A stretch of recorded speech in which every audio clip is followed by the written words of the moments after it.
আপনাদের সবাইকে মাহে রমজানের শুভেচ্ছা এবং আপনাদের মাধ্যমে যারা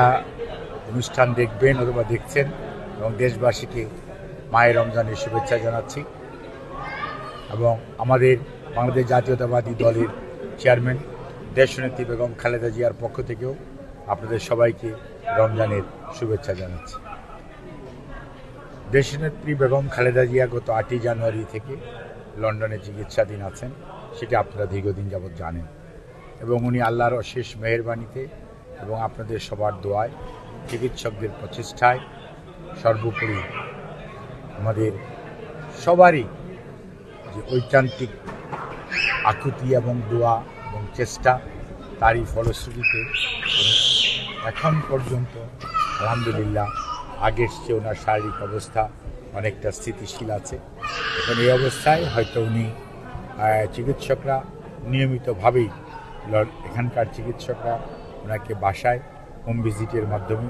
ওনাকে নিয়মিতভাবে ওনার শারীরিক পরীক্ষা নিরীক্ষা এবং চিকিৎসার ব্যবস্থা করছেন এবং প্রতি সপ্তাহেই ওনারা নিবিড়ভাবে ওনাকে পর্যবেক্ষণও করছেন এবং বিভিন্নভাবে ওষুধপত্র দিয়ে ওনার চিকিৎসা যাতে উনি আরও সুস্থতা বোধ করেন সেজন্য ওরা আমাদের প্রচেষ্টা চালিয়ে যাচ্ছেন। কাজে এই অবস্থায় উনি ওনার চিকিৎসার যে দিকটা সেটা তো উনি মোটামুটি আলহামদুলিল্লাহ ভালোই করছেন। অন্যদিকে মানসিকভাবে উনি দীর্ঘদিন পরে প্রায় 6.5-7 বছর হয়ে গেছে, প্রায় 7 বছর পরে উনি ওনার ছেলে দলের ভারপ্রাপ্ত চেয়ারম্যান জনাব তারেক রহমান এবং ওনার সহধর্মিণী ডক্টর জুবাইদা রহমান এবং মরহুম আরাফাত রহমান কোকর সহধর্মিণী শামেলা রহমান জাহিয়া রহমান, ওনাদের 2 মেয়ে এবং জনাব তারেক রহমান এবং জুবাইদা রহমানের অত্যন্ত যোগ্য সন্তান ব্যারিস্টার জাইমা রহমান, তাদেরকে সাথে পেয়ে মানসিকভাবে অনেকটা আগের চেয়ে বেশি সুস্থ আছেন এবং এই মানসিক সুস্থতাই ওনার শারীরিক সুস্থতাকে আরও বেশি বাড়িয়ে দিচ্ছে এবং ইনশাআল্লাহ আপনারা দোয়া করবেন। সর্বোপরি বিএনপির আমাদের ইউকের যে প্রেসিডেন্ট মালেক জেনারেল সেক্রেটারি জনাব কয়সর আহমেদ সহ এখানে বিএনপির অনেক নেতাকর্মীরা এবং